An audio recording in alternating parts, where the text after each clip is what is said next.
Pour suivre Fertile Mag, cliquez sur s'abonner et n'hésitez pas à liker nos vidéos en cliquant sur le petit pouce. Bonjour, enchantée de participer aujourd'hui dans cet entretien avec Fertile Mag et l'association. Je suis Christine Aguis, médecin gynécologue spécialisée dans la PMA depuis 15 ans déjà.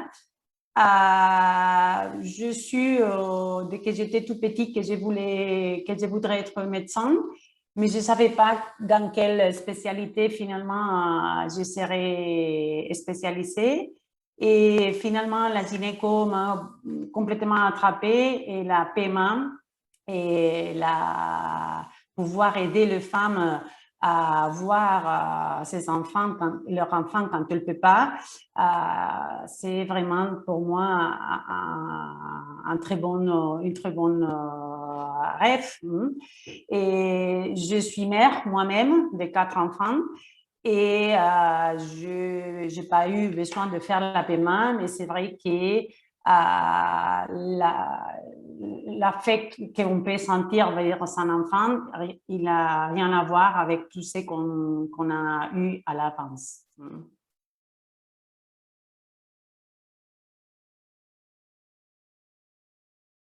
Pour moi, quand les patientes dans la consultation, c'est très important qu'elles se sentent à l'aise, c'est-à-dire qu'elles se sentent bien pour bien raconter une histoire qui parfois c'est pas facile à raconter parce qu'il y a beaucoup des échecs, beaucoup de temps en cherchant la grossesse et beaucoup d'espoir dans le traitement qu'ils vont suivre. Surtout si aussi ils viennent de l'étranger, comme de la France. Pour eux, c'est un peu difficile d'imaginer comment faire un rendez-vous en Espagne et après tous les suivis médicaux en France. Et mon idée toujours, c'est de leur transmettre la confiance pour se sentir bien. Et s'il y a même une petite question qui peut-être c'est pas important ou ils pensent que peut-être c'est pas important pour eux, c'est bien de la poser parce qu'il faut rester complètement confiante avec les médecins.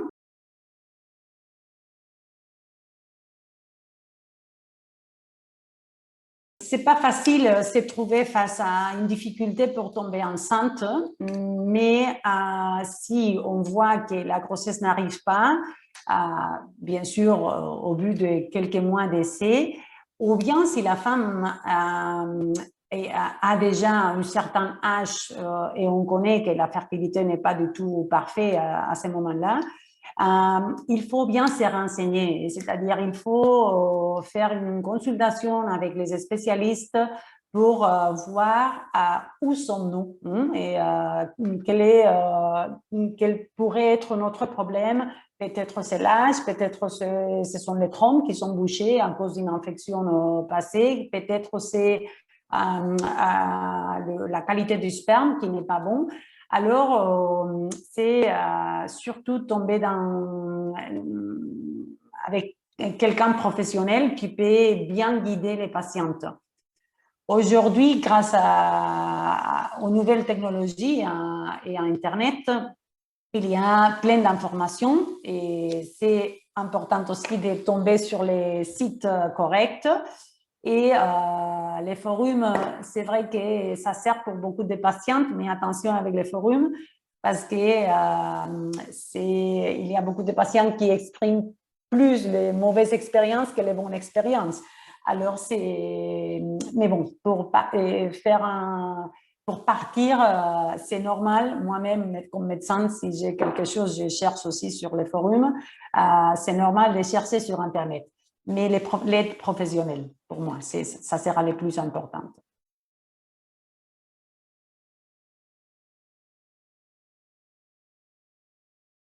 C'est vrai que pour les hommes, accepter un problème du sperme, quelquefois, pas dans tous les cas, c'est difficile. Mais moi, ce que j'essaie de faire face à mes patients, c'est pas de culpabiliser. Il n'y a pas une seule raison probablement de ne pas tomber enceinte. C'est un problème de couple. Et quelquefois, c'est le sperme, et quelquefois, c'est le sperme et aussi l'âge de la patiente.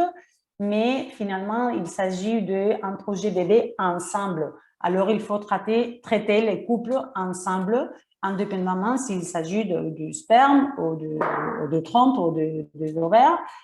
Il faut leur offrir la meilleure solution pour eux comme couple.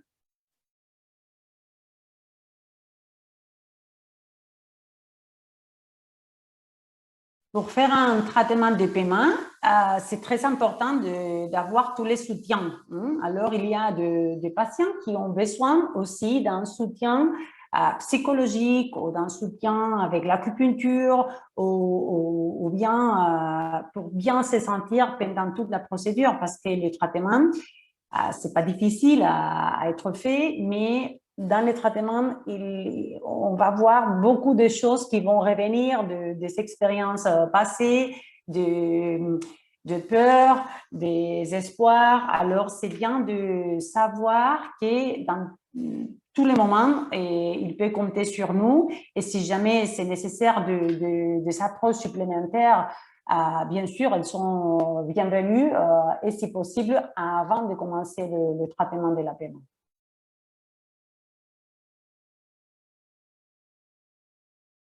Pour les patients qui viennent et en demandant l'aide pour tomber enceinte, une chose que je dis beaucoup de fois, c'est que probablement ce ne sera pas une chose facile. Et il faut aller petit à petit. On sait comment on commence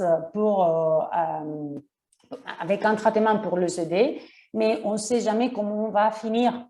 Parce que même dans le meilleur cas, où on pense que tout ira bien et on peut avoir des surprises et quelquefois les choses ne peuvent pas y aller. Mais il faut rester têtu, il faut rester là-bas et analyser bien chaque cas après un échec et aussi, bien sûr, fêter les résultats positifs.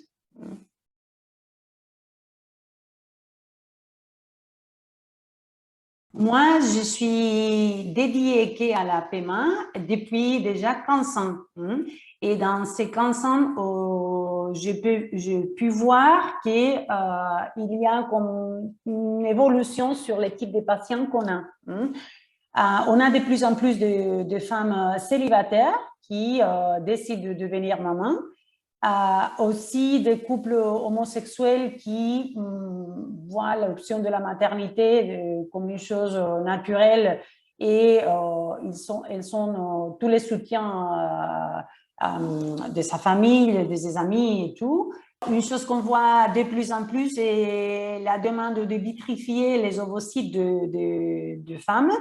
Et étant donné qu'elles sont conscientes du passage du temps, et elles sont conscientes de son âge et l'horloge biologique là, mais il n'y a pas un partenaire.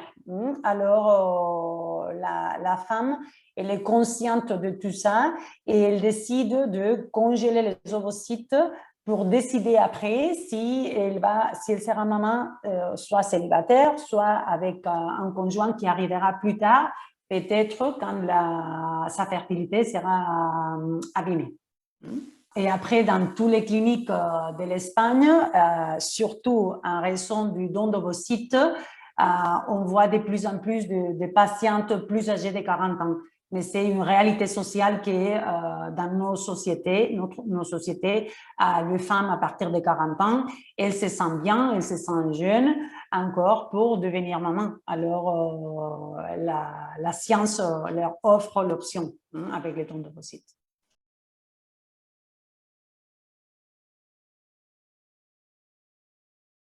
C'est vrai que la France, il y a un projet d'ouvrir la paiement pour les patients célibataires et les femmes homosexuelles. Moi, je pense que c'est très important de l'ouvrir parce que c'est la seule façon de voir la réalité sociale, la demande de femmes et des couples homosexuels qui veulent tomber enceintes. Alors, pour moi, il n'y a pas. La loi espagnole est très claire sur qui peut utiliser la paiement et on ne peut pas décarter rejeter un patient en raison de son orientation sexuelle ou bien de son état civil. Alors, dans ma tête, c'est comme évident que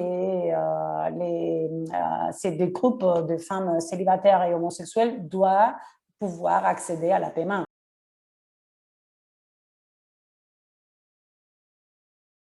Il y a plein des histoires qui marquent notre voie professionnelle, vie professionnelle, parce que le désir d'enfant est si fort que les femmes, surtout les femmes, font des choses incroyables pour y arriver.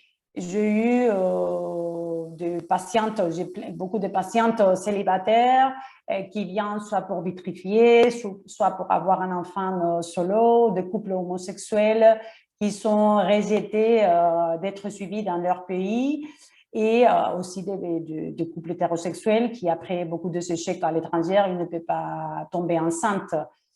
Une histoire qui vraiment m'a frappée, et c'était au début c'était à peu près un an et que la clinique était fondée. On a reçu une patiente qui venait de l'Irak, avec laquelle on avait été seulement en contact sur le téléphone et sur l'email, mais un email qui même peut-être quand il tapait les lettres, il ne marchait pas bien dans un café web, un café pour Internet, et parce que les emails n'étaient pas bien écrits. Et un jour, et on ne savait plus de patientes, ils sont arrivés à la clinique, à la porte, et nous étions ici, et ils se sont dit, nous, on va rester pendant les temps qui soient nécessaires, parce que nous avons échappé de l'Irak à travers la Grèce pour faire un enfant. Alors, à ce moment-là, on n'avait pas prévu la donneuse, on avait rien, mais on avait le temps, par contre. Alors, finalement, on a pu faire un don d'ovocytes d'un mois. La donneuse, elle avait été déjà testée, mais on a synchronisé les deux cycles, et ils sont tombés enceintes d'une jolie fille qui est là maintenant 7 ou 8 ans. Et maintenant, lundi passé, ils sont recontactés pour venir et pour un deuxième enfant. Maintenant, ils n'habitent plus en Irak, ils habitent en France. Et ils vont venir la semaine prochaine pour le deuxième bébé. Alors, c'est comme une petite histoire qui me suit.